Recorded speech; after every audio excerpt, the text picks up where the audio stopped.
Okay, good afternoon, everyone. Welcome. Thank you for joining us. My name is Marissa Ferraccio, and I am the Director of Marketing at Dataprise, and I will be your moderator today. We are very excited to have you here. Today is the Dataprise and AlienVault Cybersecurity Panel Webinar discussion. Today we will be talking about the speculation behind the regulation and staying ahead of future legislation. Before we get started, I'm going to go over a quick agenda and just give you a rundown of how this afternoon will start and end. If you have any questions, we will be monitoring our Twitter account. You can send us questions at Dataprise. You can also use the chat function in the GoToWebinar. We are monitoring that inbox as well, so feel free to send us questions as we go along. I would like to point out that we will be recording this webinar and putting it up on the Dataprise website. At the end of the webinar, we will send you a live link to rewatch the webinar if you missed portions of it or if you have to jump off at any time. Before we do get started, I would like to ask a few polling questions. These questions will help us understand our audience and will help us tailor the webinar to meet your needs. So if you would take a few seconds, you're going to see questions pop up onto your screen. I'll walk you through them. Just take a few moments to please answer, and then we will jump into the webinar. The first question is, what is the size of your organization? So if you see that on your screen, please take a second and choose your response and send in your submission.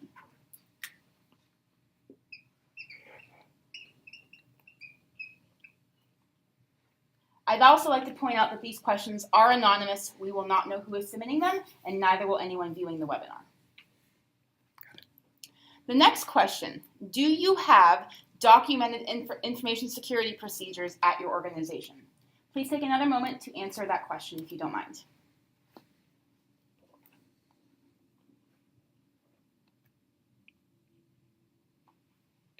The third question, do you have centralized log management system in place with your organization?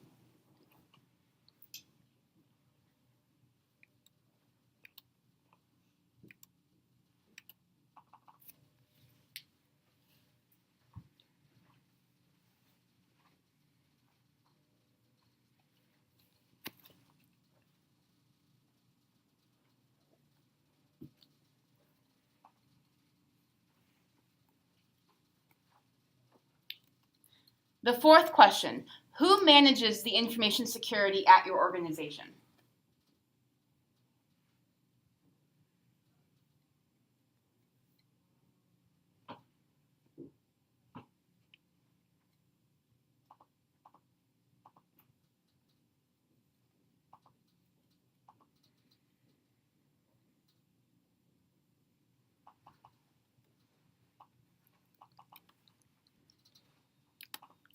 The fifth and final question, how did you hear about this webinar? This will help us understand how we can better reach you for future cybersecurity webinars that we may host. Please take a moment, answer this question, and then we will jump into our questions with our panelists.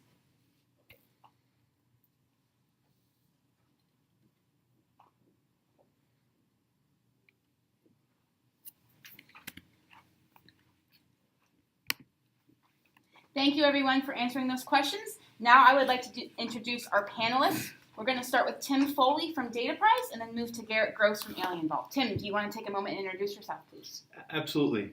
Good afternoon, everyone. As Marissa mentioned, my name is Tim Foley, serving at Dataprise as our Director of Information Security.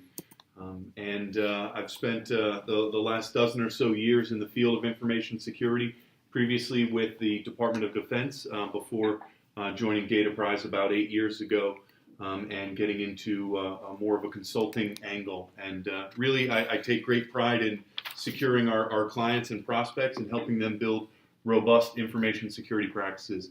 I spend a lot of time continuing my education through angles such as new developments in the legal stratosphere as it relates to cyber and the like. So I'm excited to be part of this panel and looking forward to speaking with all of you. Thank you, Tim. We're happy to have you here. Garrett? Hey, everybody. My name is Garrett. I'm the Director of Field Enablement here at AlienVault. I've been in IT since I was legally allowed to work. I've had lots of roles from sysadmin to network engineer, help desk, sales engineer. Currently, in my role in field enablement, I help our channel partners like MSSPs like Dataprise be successful in all areas of technical business development, stuff like that. I'm also really excited to be here. I'm a huge fan of Dataprise and Tim Foley, so I'm excited to be part of this panel and chip in when I can. Awesome. Well, we're very happy to have you both here. My first question, and Tim, I'm going to start with you. Can you talk about some of the major trends you're seeing in cybersecurity right now? Yeah, absolutely. Thanks, Marissa. So, which probably, I'll start off, it will probably not shock anyone on the panel and probably not anyone on the webinar as well, but the rise of ransomware. And it's, WannaCry was a big new one, but there have been many others before them, and it's continuing to become a problem for organizations large and small.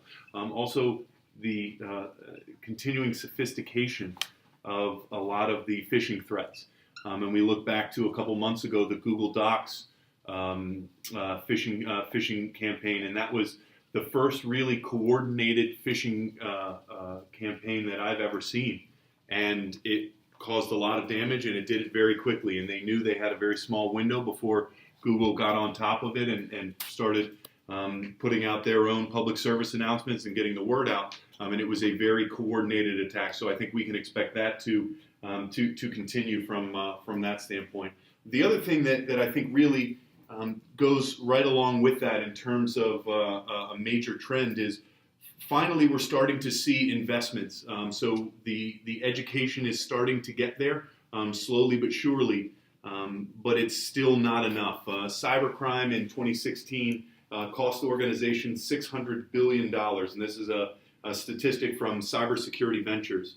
$600 billion was the cost to organizations across the globe, even though all the organizations spent $100 billion, billion, in security investment in 2016. So the investment is there, but the crime is still outpacing it at a rate of 6 to 1. This tells me that we're on the right path. We just need to get there even sooner than we are. So the education is starting to come, but it's not quite there yet. Garrett, would you like to add anything to that? Absolutely. I agree wholeheartedly with Tim. The motivation for these malicious actors is money, and we can even see some of the shortest ransomware campaigns are netting millions upon millions of dollars. So I don't see those slowing down either. In addition to the threats themselves being more pervasive and more just available to your common criminal, someone that doesn't really need to know how to code, they can just go do some ransomware as a service, is the lack of education. Now it's starting to catch up here in a couple of recent years, but it's on us to be the advocates, to be the educators of why security is important, why security is cool, for lack of a better word. So we're seeing an uptick in that in the last couple of years, which is nice because if you look to the past 15 or 20, when I started in the industry, security was just kind of a dark art that, you just checked a couple of boxes and moved on. So we're starting to see, in addition to what Tim said, the investment at the corporate level, we're also seeing the buy-in from the IT director level of the importance of evangelism and making everyone aware of security and why it's so important to you.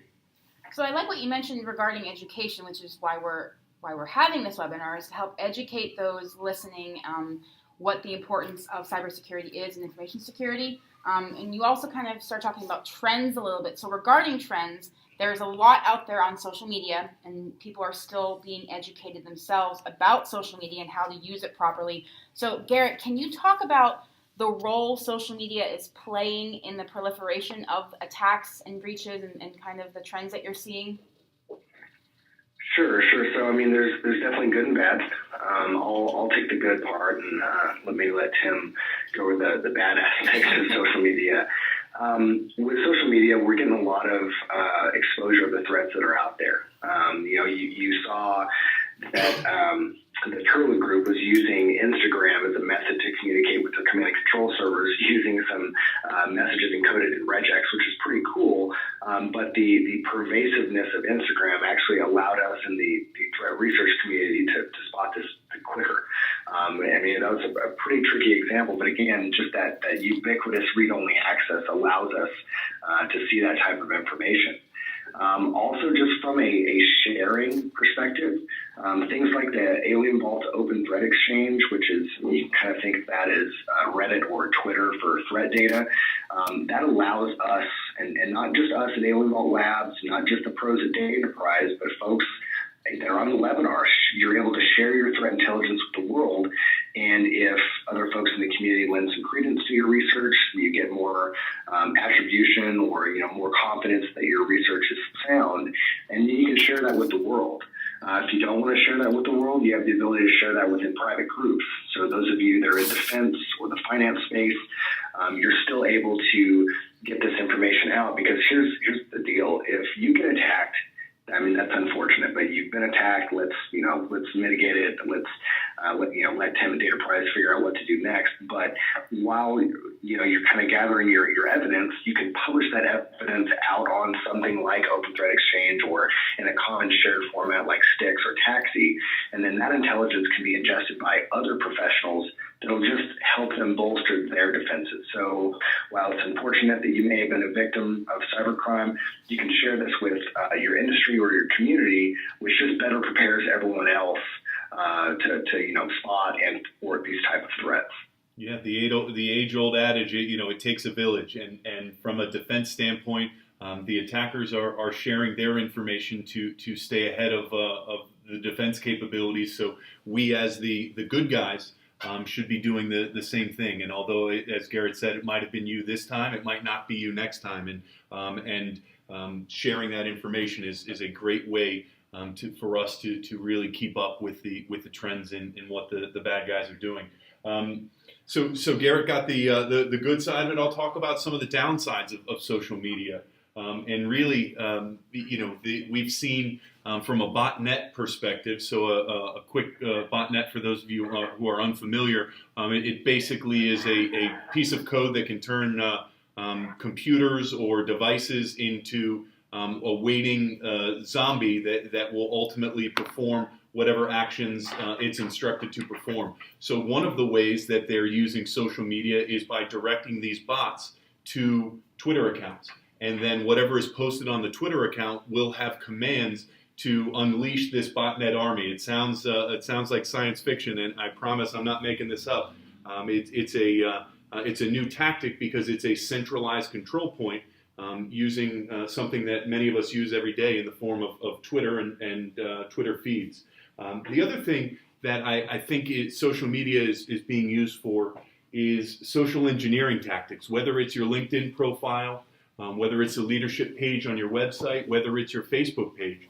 The more an attacker can build a profile about you as a person, where you vacation, how many kids you have, what kind of dogs, where you work, what role you have within an organization, the more that they can start to customize and target an attack specifically to you. And statistically speaking, that's when there's going to be a larger click rate for victims of this type of phishing attack, is when it starts to become more personalized, and it's, hey Tim, I know you went to Hilton Head last year, and I know you had a great time with your 2 dogs and your 3.5 kids and all of that good stuff. Now they're speaking directly to you as a person, as opposed to a blanket attack. So it's a double-edged sword. We get many benefits from the social media and from our feeds, and we also, unfortunately, there's bad people have access to the same thing that we do.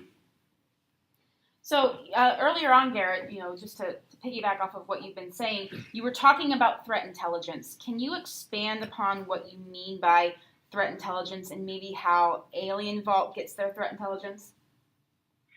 Yeah, absolutely. So security is hard. I mean, that's just kind of the bottom line. It's not an easy job to have, and there are several parts of it that require things that you can't be taught in school or in a 5-day course.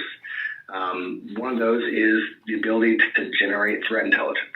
It's its own day job. We employ a team of in-house experts that's all they do is develop threat intelligence. I'll go into what they do here in a second. But why is this important? Well, it's the difference between, if you've ever had to set up some kind of SIM process, if you're not familiar with that, it's security information and event management. So getting all your logs normalized into an event rather than verbose log data, and then correlating those events into, okay, I have, 30 failed logins within a 2-minute time frame. Well, that's highly indicative of a brute force attack. But you wouldn't know that unless you had seen a brute force attack before, or in Tim's case, 1,000 brute force attacks. So that's something that only comes from experience and being able to, generate that stuff, especially at a rapid pace. So that's the difference between, maybe the security stance that the Fortune 50 traditionally has versus us and maybe the mid-market, small to medium business. But that's the key here, is to arm your detective methods, arm your SIM with not only verbose and viable threat intelligence, but also threat intelligence that's kept up to date.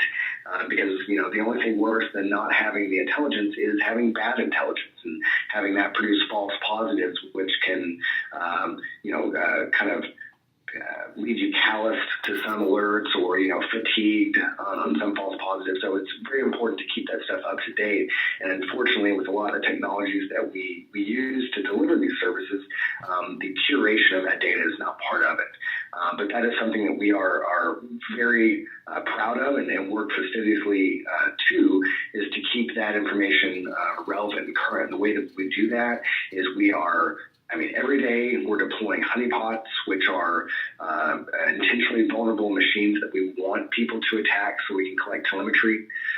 We are collecting malware that maybe hits these honeypots, or maybe even malware that's shared out on GitHub. Yes, that actually happens. And we blow that up in a sandbox to kind of see how it spreads through an environment, how it hides itself or obfuscates its activities. And then we just, do good old R&D and go read a lot of, and this still just blows my mind, the amount of people that are out there on forums bragging about their criminal enterprise. Hey, check out this really cool ransomware as a service, applet that I set up, or my super sweet botnet. So anyway, we collect all that information, and we actually we output a lot of the information directly to the Open Threat Exchange, which I don't know if I mentioned, that's a free threat sharing network. You don't have to be a customer of AlienVault to use that. It's for everyone. I like to say it's free like a beer, not free like a puppy. So you just get it. And I encourage you guys to go check that out today. But we then take that information and we feed it into our labs team for coordinated human analysis. And that's what actually gets us, rule sets like correlation directives, stuff like that. No, that's a really great answer. And for anybody who wants more information, don't forget at the very end of the webinar, we will be taking some Q&A from the audience, or you can send us a tweet right now at Dataprise, or submit questions via the chat feature of GoToWebinar. Thank you, Garrett. So next question, Tim, I'm going to start with you. Can you tell me more about the New York City regulations that took effect in March? Yeah, absolutely. So as some of you know, and some of you may be hearing for the first time, if it doesn't directly affect you, there is DFS 23 NYCRR 500 that went into effect March 1st of 2017, affecting financial institutions centered in the New York area and their covered entities. So really the people that have access to their environments, they do business with, all of that good stuff. And New York, as the financial capital of the world, it's not surprising why this sort of regulation started there. And it's a pretty comprehensive piece of regulation. We're going to talk through some of the highlights briefly here. Now it says that any financial firm in New York must have a named CISO for Chief Information Security Officer. Before that was a nice to have, now they're saying need to have. Additionally, they must have comprehensive cybersecurity policies, and they've listed 15 or 20 that they think are at a bare minimum you need to have in your organization. It's a great recommendation, and all businesses should have policies and procedures that map to business goals and objectives from the executive management or the C-suite or the board of directors. So now formalizing that requirement. In addition, a comprehensive cybersecurity program. This is also the ability to detect incidents in real time, which is truly provided by a platform such as AlienVault that shows not only ingests the log data and forms centralized log management, but helps your security operations center, whether it's insourced or outsourced, make intelligent decisions on all of that log data. You have to be doing penetration testing on an annual basis, risk assessments on an annual basis, and vulnerabilities need to be managed and remediated periodically. This is a very heavy step forward, but honestly, it's something that has always been good practice. They did not reinvent any wheels here with this regulation. It was more of a formalization of what constitutes best practice for data security. And if you think of all the money that is contained and goes in and out of financial firms in New York, I think we all feel a whole lot better having this stringent regulation affect the people that take care of a lot of money around the world. So regarding that, I hear a lot about PCI, DSS, companies taking credit cards. Can you expand upon this, and what can we expect from a regulation perspective regarding that? Yeah, certainly. Good old PCI DSS stands for the Payment Card Industry Data Security Standard. Internally, we joke PCI DSS is the new Adobe Reader internally, in that it gets an update almost every week. But in reality, it's one of those that is an all-encompassing way, and many businesses transact and use credit card information, and they don't realize just how they're protecting that information. So it's one of those really intense. So I'll tell you, when it originally came out years ago, there were 12 requirements. Fast forward to today, there are still 12 core requirements for PCI DSS. When the first audit form came out, it was a handful of questions. Now I've seen the latest form in 2017 for PCI DSS 3.2, which is the latest version, and it's over 450 questions that need to be filled out. So to say that it has gotten more complex off the same 12 requirements would probably be the understatement of the year. But it speaks to the growing complexity of securing data and of the standards that are in place. So ultimately, the biggest difference between 3.2 and the other PCI DSS regulations is that it's added multi-factor authentication. Multi-factor authentication is if you have a password that you know to log into a system that houses credit card information, now you must have a second form to authenticate. So whether it's a text message to your phone, a token of some kind, it's a big step forward as we are all seeing passwords in an end-of-life state here in the security industry and really in IT in general. No matter how complex a password is by itself, it's just not enough anymore. So I'm glad to see this being made a more stringent requirement in the payment card industry space. So I want to expand upon that for a second. You're talking a lot about regulations and how things are evolving. If you were to look into your crystal ball and predict what's going to happen in the future for regulation, what's next? It's a really good question. I've been in information security long enough to know that you don't crystal ball anything more than a year out because the industry is changing so much. You'll be left with egg on your face. So we did say this was being recorded, so I'm going down in history with my crystal ball here. But what I think you're going to see as far as regulation and new legislations is that people are going to look to the coast. There was the Attorney General in California has said, from a due diligence aspect, from a legal requirement of how strong is your cyber culture, they're going to look at the top 20 critical security controls. And we can go and have a whole webinar on the top 20 critical security controls. But the new advancement in the regulation in New York City for financial firms, it's starting in the States and it's starting on the coast. What I believe you're going to see over the next few years is you're going to see more states start to look at these regulations and start to adopt them. And it may stay in the financial vertical for now, but I think you're going to see that industry vertical widen as well. The federal government may offer some suggestions and guidance as far as it comes to that. I think the House recently passed a piece of legislation over to the Senate for, if you don't know where to start, here's the NIST cybersecurity framework, and it's a great framework because it isn't a one-size-fits-all for organizations. But I don't think they'll get involved in the auditing or fining. I think they'll leave it up to the states for right now. And so I wouldn't be surprised to see more regulation and coming to a state near you in the near future, because it's really just best practice put on paper. No, that's a great answer, Tim. And Garrett, do you think that these regulations will help curb the trend of the major data breaches that we're seeing? Yeah, absolutely. And the key here is to evolve these standards, kind of like Tim was talking about. This is something that it's constantly evolving. Security is not a set it and forget it type approach, hence why we all have careers in information security. So things like when PCI first came out, I want to say the verbiage was like, you want to do vulnerability assessments on a regular basis. Well, now they mandate that you actually do this on I believe a quarterly basis, or following a change in your environment. So as long as we are continuing to evolve these standards, it puts you in a much better position to thwart these type of attacks, or just not put yourself in the position to be susceptible to an attack like that.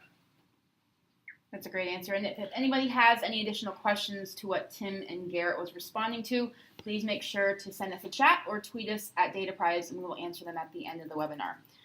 Okay, moving on. So I'm going to start with talking about what we're seeing in the news. So at least, from my perspective, in the news, I've been seeing a lot of different information regarding the evolution of threats being found and surfacing. What can you guys talk about specifically to WannaCry, for example? And what are some of the things that I can do or the audience can do to help better protect ourselves and see if we've been affected?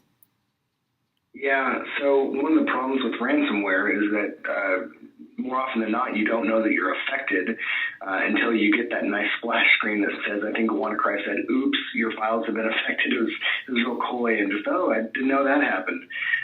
But, the key here, and this is kind of the part that I'm involved in, is the detection. You can deploy multiple detection methods in your environment to act as kind of a canary in the coal mine. If you don't get that reference, it's sending a bird down there to see if the fumes or noxious down in the mine. So you can leverage things like file integrity monitoring. They can look for changes to your sensitive files, changes to the Windows registry. You can leverage network IDS to actually watch for the binaries as they cross the wire, either the initial dropper, if that's known, or the actual piece of malware itself. Because again, if someone on your edge gets hacked, Bob in accounting, sorry I'm going to pick on Bob all the time, but if you're able to spot that attack, something like WannaCry, one of its keys in pervasiveness was how it spread. It had a lot of worm-like properties. So if you can identify the initial breach and mitigate that, then you actually put yourself in a better position of stopping this before it really blows up in your face. And at that point, that's when the pros at Dataprise take over to triage and actually kind of start this incident response process. That's a great answer. Tim, would you like to add anything? Yeah, it's sad, but I knew we were going to get to it at some point in this webinar. Everybody's least favorite four-letter word, breaches. There is a lot of what history has taught us with regards to what ends up on the front page of the Journal or the Post or anything like that, or the front page of Google even. And I want to familiarize people with this concept of they're too big to fail. And by they, I mean the Targets, the Disneys, the Office of Personnel Management, Home Depot, Yahoo. They're too big to fail. Are we too small as an organization to recover? And we looked, and what history has taught us is, yes, shareholder and stakeholder value for Target and Home Depot dropped for a quarter, dropped for 2 quarters. But I know the majority of people that I speak with are back to buying lumber from Home Depot, and they do a lot of their grocery shopping at Target, and they look and they say, you know what, I'm sure they've figured it out. I'm sure they've worked it out. We're 2 years on. These organizations have almost fully recovered from 40 million, 50 million breached accounts, and in Target's case, 110 million total records. In Yahoo's case, we were talking 1 billion billion with a B email accounts and subsequent passwords associated with them. And Verizon still, I think the deal just closed last week, Verizon still paid $4.5 billion in cash to buy Yahoo. Now, they did get to renegotiate after the breach of 1 billion user accounts came out, but really it was only a difference of about $300 million in the total buyout. So, I don't know about you, but, $4.5 billion is a little too rich for my blood. So what can we as SMB, what can we as small enterprise, what can we as true enterprise organizations be doing to ultimately turn what could have been a disaster into more of an inconvenience? And really the only difference between those two is how quickly you're able to detect the incident and how quickly you're ultimately able to respond. So that's the biggest thing when it comes to incidents, when it comes to threats, when it comes to the B word, breaches. We need to be able to detect them in real time, and we need to be able to posture and position and respond to them just as quickly.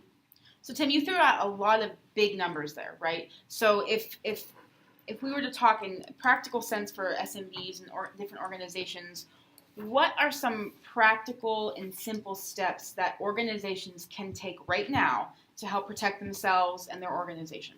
Yeah, great question. This question comes up a lot because, yeah, we did talk about big numbers, and for the SMB, it's not the 200 million in fines. It's not making payroll next week, and that's what's important to us, and having that money and making sure we have it in order to keep our folks happy and keep everyone employed. So there are some foundational things that we can do that used to be 10 years ago. It was a robust security practice to have a business-grade firewall configured to best practice standards, to patch your operating system software, and to have antivirus deployed throughout your organization. That puts you at the head of the pack in the early 2000s. Now, fast forward to 2017, where we are today. That's the least that you can be doing and still have a viable business at this time next year. So the target is constantly shifting, and I think Garrett touched on that in one of his answers, where it's not a steady state, and we must constantly be learning and adapting. So it's still part of my best practice answer for what you can be doing today. Have a best practice, have a firewall configured to best practice. Make sure you're updating the firmware as they release new ones. Make sure you are patching your operating system when Microsoft or when your manufacturer or vendor releases patches. Make sure you're downloading and updating them so you do not have that exposure. Have antivirus managed and deployed throughout your organizations. But then once we have the foundation, what else can we be doing? And it's a two-pronged approach. We're going to start from the outside in, your front door and your windows. So we want to make sure that we're looking at the edge of our network. If you have web servers, if you have a firewall, this is where people are going to, the bad guys are going to be coming in from the outside. So we want to make sure that we have no open ports that we do not have a business need for. We want to make sure that we are looking at those firewalls on at least a quarterly basis and finding and making sure that they are as robust and as configured correctly as they were. The other thing, from the inside out. Almost half of all incidents occur from the inside out, whether malicious internal users or whether just accidental inadvertent clicks. But if we are not training our users to be more secure, at least on an annual basis, the world is training them to be more convenient. And if you think about a sliding scale with convenience on one side and security on the other, if the world is teaching them to be more convenient, it's pushing them further and further away from good security practices. So do the easy things well. Make sure you're looking at the outside in, your doors and windows, and making sure they're locked. And then from the inside out, make sure you are training your users to be really advancing that concept of the human firewall. Humans represent our most valuable asset within any organization. And it's often known that users are also, based on their attack surface and skills, are also our most vulnerable. So we must be doing what we can to make sure they are prepared for the next generation of threats. Now that's an incredible answer. And Garrett, do you have anything you want to add regarding steps that organizations can take to better protect themselves? Absolutely. I'll just echo everything that Tim said. It needs to be a constant evolution. It needs to be a continuous audit of what you have deployed and what your capabilities are. And probably the simplest point that I'll make here is be honest with yourself of what your capabilities are. And maybe today you have the ability to deploy that firewall and manage the endpoint protection, but maybe you can't develop threat intelligence. Maybe you can't handle a SIEM. So do an internal audit, understand what your capabilities are, and if it falls outside of what you're able to do from both a technical standpoint and just a plain old business standpoint, do I have the money to spend on this? Look for someone like Dataprise as a partner to help bridge that gap, all the way from full white glove security services to just helping you kind of fill those gaps in your organization, because that's the key. A lot of times when I talk to folks about their security stance, especially if I'm trying to get software in their organization, some people balk at the price because they've never deployed a comprehensive security stack. But I can tell you, beyond a shadow of a doubt, that the cost of remediating a breach and the cost of that kind of proactive approach, that proactive approach is going to pale in comparison to the cost of the breach, both monetarily in fines or compliance violations, but also, like Tim said, consumer confidence. Target, Home Depot. I'll just be honest. I was shopping there, a month after that breach because I figured they had figured it out. But those of us that are in the small and medium space, that might be extremely detrimental to our business. And like Tim said, we might have to close our doors there. Yeah, it's a concept of I heard in a Steve Jobs interview from years ago. This concept of aces in their places. You put the right resources in the right positions to set yourself up for the best success. I have a client that we service that bakes the most delicious pies I've ever had in my entire life. That's not something I do well. Baking, cooking in general, that's information security is where I succeed. Baking is what we call the opposite of that. And this client said, you know what, Tim, I bake pies. You do information security. Why would I try to bake pies and do information security? Aces in their places. You do what you do well, we'll do what we do well, AlienVault will do what AlienVault does well, and we're all going to be better off for it. It's a beautiful response. So we kind of both were talking about constant evolution and things that you can do to take steps to protect themselves and their organization, but what would you recommend are additional resources that we could use, myself and the audience, to stay up to date on the latest trends and best practices to understand where we need to be as an organization for information security? And Garrett, do you want to start with that question? Yeah, absolutely. Well, thankfully, we live in the information age, if you will, and just the amount of information out there can be overwhelming. But look to industry professionals that are writing blogs. Brian Krebs is a favorite of mine. Dark Reading out there. Palo Alto puts out a great blog on threats that they find. Also, Twitter. Twitter is a very powerful tool for information security and the spreading of this information. I have a Twitter account that's just related to InfoSec, not pictures of cats and pizza, to where I log onto that thing and every tweet that I'm seeing is related to what we're seeing out there. And then just like OTX, that allows us in the information security industry to spread that message as wide as possible, cast that wide net, if you will, for advocacy and really get that information out there. So consume blogs, Twitter, read books. I know that's kind of a simple one, an obvious one, but read books, understand what the foundations of InfoSec are, and then for the current trends and stuff, like I said, look for headlines, blogs, Twitter, stuff like that. Even Reddit, the subreddit InfoSec is a very healthy and active community. Anything you'd like to add, Tim? Yeah. There are a lot of big companies that invest a lot of money in annual reports when it comes to information security. And almost on a yearly basis, the latest, my favorite, the Verizon DBIR, the Data Breach Investigations Report, was just released. And every time it comes out, it feels like my birthday. And I realize that's probably just me, but that's a story for another time.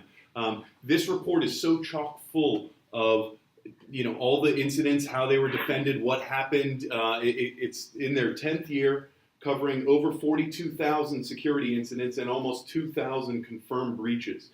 This is the 2017 Verizon Data Breach Investigations Report. And a lot of the takeaways were of no real surprise. Your employees are your biggest risk. Weak passwords are a major reason for hacking. Ransomware was a huge increase. And keep in mind, ransomware saw a 50% increase. This was the 2016 data. So all of this stuff that's happening with WannaCry, I'll tell you what, that's the only time I will put on my crystal ball and say, you're going to read the 2018 Verizon DBER about the 2017 data, and you're going to see another rise in ransomware. And if I'm wrong about that, you come tell me, and I owe you a soda. We saw that phishing attempts are becoming more sophisticated. These are a lot of the things that are there. So Verizon, the Ponemon Institute, Price Waterhouse, all put a lot of resources into there. At Dataprise, we also take this kind of thought leadership seriously, and we publish a lot of blogs and articles about trends that we're seeing, and I know AlienVault does as well.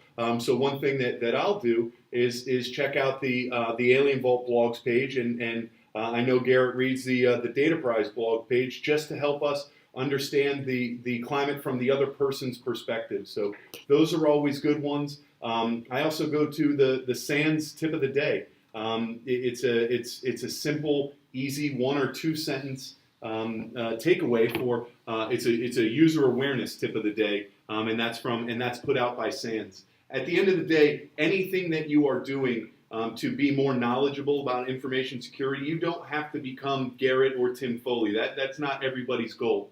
But if you spend 15 or 20 minutes a week reviewing security articles, reading some of these blogs, you will probably be the most educated security person in many rooms that you walk into. It does speak to the education gap that exists in the market today, but it also speaks to how much data you're actually consuming just by reading a blog, just by understanding what are some of the threats out there and how they're being prevented, so that when a conversation does turn to cyber, which it often does, if your water cooler is anything like mine, then you're able to have to be able to speak to that in a much more profound way. Those are some really great resources. Thank you, Garrett, and thank you, Tim. And just to reiterate to our listeners, if you want to follow us on Twitter at Dataprise or follow us on LinkedIn, we are launching a blog on the Verizon DBER report that Tim was talking about. You can go to the dataprise.com blog. There's additional cybersecurity information and cybersecurity blogs, but we will have a DBER blog out within the next few weeks. And if you have any more information or have any questions, feel free to reach out to us as well. So thank you both to Tim and Garrett. This concludes the panel discussion. Now we'd like to open it up to the public, to all of our listeners, to feel free to submit additional questions via Twitter at Dataprise, or you can email us events@dataprise.com or submit a question via the chat feature of the GoToWebinar. We do have a couple, so I'll start with our audience questions, and we're going to start with Garrett. Garrett, a question from the audience. Can you tell me more about vulnerability scanning and how often it should be done? Yeah, absolutely. One of my favorite things. It's a relatively low impact procedure that you can do. If this is not something that you're comfortable with, folks at Dataprise would be more than happy to help you out with that. But what this constitutes is a regular assessment of your assets.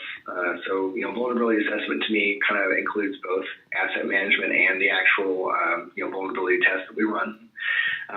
So go out and scan your environment for, boxes that are not patched to the current spec, that might have a known service vulnerability, like the SMB vulnerability that the WannaCry exploit leveraged. Things like vendor-supplied passwords, or touching on my first part, just assets that are out there that you don't know about, that don't fall under your security policy. The horror story that I like to tell is about a guy that was running an ISP from inside an organization. So, he probably didn't have any malicious intent there, but obviously that access that he's providing could compromise what you're doing internally to your organization. As far as how often this should be done, as often as possible, I guess is probably not a good answer, but, if you're under some kind of, regulatory compliance, we refer to PCI DSS. It's quarterly or following some major change in your environment. But if you're, handling even more sensitive information like, healthcare information, you might want to run those audits more often. So I would say it's subjective to your organization. It depends on the agreement that you're making with your client on how you're protecting that data. And again, to harken back to what I said earlier, it's honesty. It's just understanding how sensitive that data is, how exposed you are R2 attackers, and then adjust your frequency accordingly. Great, that's a wonderful answer. I have one more question for Tim. Tim, this is from one of our audience members. I'm in the process of looking for an MSSP to manage my security. Can you tell me some best practices and tips for finding the right one for my organization? Yeah, it's certainly it's a question that comes up a lot, both on the MSP side of the house for managed service provider and the MSSP side, and oftentimes people have assumptions about what their MSP is providing them on the security side, and whether they are or they aren't. It's good to know, and transparency is what the first rule of all of this is. So in selecting an MSSP, you need to start with someone that you trust, someone that that you look to for guidance when you're looking at a new type of solution. And if they're able to answer those questions, what they have behind them, the machine. Go on site, look, ask them where their security operations center is. Ask them to show it to you. If they tell you, we're busy right now and we can't do that, it's probably because it doesn't exist. So really asking the probing questions up front are going to help you be more equipped to have long-term success, whether it is on the IT infrastructure, whether it is in the strategic consulting side, or true information security program development or continuous monitoring. A good organization will be able to fluidly answer the questions of what do I need and what do I need to be worried about, and that's where that conversation should go on the MSSP side. Thank you, Tim. Garrett, I have another question from you coming from the audience. How does penetration testing relate to vulnerability assessment?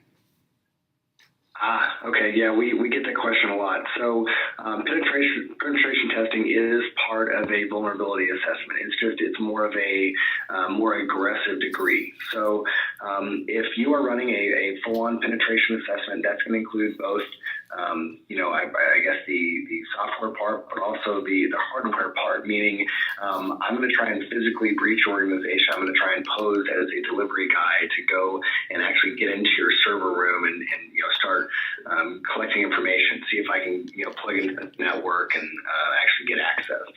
So what I would say is that a vulnerability assessment, all-encompassing, usually refers to a vulnerability scan, which is a job that you can execute against your assets to uncover what I discussed earlier, unpatched software, vendor-supplied or weak passwords, service vulnerabilities that can be exploited, stuff like that. But then a penetration test is going to be a coordinated effort, either known to the folks that are running IT or maybe not known, to actually go in and try to get into the environment. So use social engineering tactics like Tim discussed earlier of, Tim, I understand that you're really into boating and chinchillas. Well, here's a website on both. I want you to click on these links to, enter in your LinkedIn credentials or something like that. I'm going to use that information to gain access in the network, use that information to further pivot, in the network. So if I can scrape some, user logins or something like that, usually no one changes their password, so I can use that to maneuver through the organization. And then I produce that report to the stakeholder, whether that's the CISO or the CIO, to say, hey, this is what transpired, this is what I was able to gain access to, and then you use that information to bolster your defenses, hopefully, and remediate those gaps before an actual attacker were to come in. Boating and chinchillas. You know me too well, Garrett. I'm really interested in learning about this. I do. Well, thank you, Garrett, for that answer. And thank you to all of our audience members who submitted those awesome questions. We unfortunately are out of time. So for those questions that we weren't able to answer, we are actually going to follow up offline, and we will help answer the questions that you sent in to us. That concludes our webinar today. We thank you all for being here. I want to thank Tim and Garrett for joining us.